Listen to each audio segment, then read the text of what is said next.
Les choses n'ont pas changé, juste maintenant j'ai un statut de championne du monde.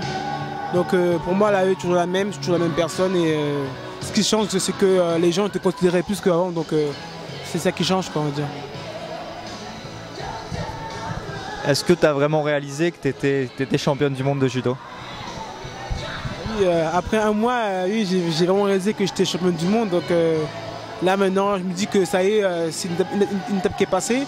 Donc il ne manque plus que les jeux et puis voilà, j'enlève ce titre de champion du monde pour éviter de mettre la pression et je pars comme étant outsider comme il y a un an, donc pour moi ça va, ça va.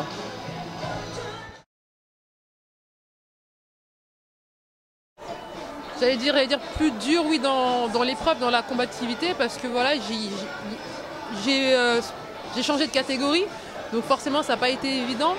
Et quand même je remportais des grands tournois, je n'avais pas remporté de championnat. Et donc je me demandais quand est-ce que ça allait pouvoir enfin arriver. Et cette année, voilà, j'avais débloqué les compteurs en remportant le championnat d'Europe à Istanbul. Et c'est vrai que j'avais en tête voilà, ce championnat du monde à Paris, à la maison, à Bercy, dans mon antre. Et je me disais que j'avais pas droit à l'erreur, entre guillemets, quoi. Ça a vraiment beaucoup joué pour toi et puis pour les autres filles, le fait d'être en France? Oui, je pense que le fait que ces championnats soient passés à Paris, c'était vraiment pour nous un moteur. Ça nous a vraiment permis de nous exprimer et en plus on a vraiment utilisé voilà, l'ambiance du public, Bercy qu'on connaît par cœur, faut dire, avec le tournoi de Paris qui a lieu au mois de février, bah voilà, pour pouvoir exceller et se donner à fond. Oui, bah, comme tout sportif qui rêve d'être champion olympique, bah, mon rêve c'est de gagner les Jeux olympiques. C'est vrai que la route elle va être longue, il y aura beaucoup de tournois, les filles vont plus m'attendre, mais bon, voilà, moi je ne vais pas me reposer sur mes lauriers, je sais qu'il faut encore plus travailler davantage pour être encore meilleur. Donc pour moi, on va dire c'est un challenge et jamais challenge. Pour l'instant, je pense à reprendre l'entraînement tout doucement parce que c'est pas évident lorsqu'on a une grande coupure, on a une coupure d'un mois.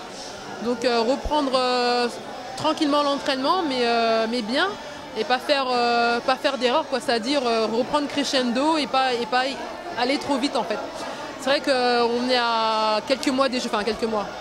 On a quelques mois des Jeux quand même, mais voilà, il faut faire les choses intelligemment. Donc, tu te mets pas encore trop la pression par rapport aux JO? Non, je me mets pas du tout la pression par rapport aux Jeux. Je pense que ça va monter crescendo, mais justement, la difficulté, elle va être là.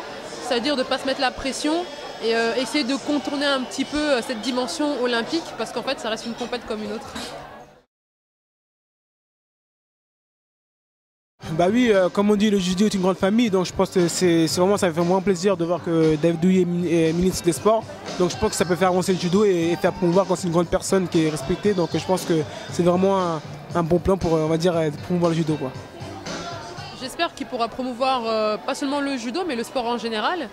Et je me dis que c'est un bel exemple de réussite. Après avoir eu une carrière d'athlète de haut niveau, c'est vraiment pas évident de pouvoir trouver ou de se reconvertir et de trouver quelque chose dans lequel on puisse s'épanouir. Et je me dis que pour faire un stage au ministère, c'est plus facile pour moi.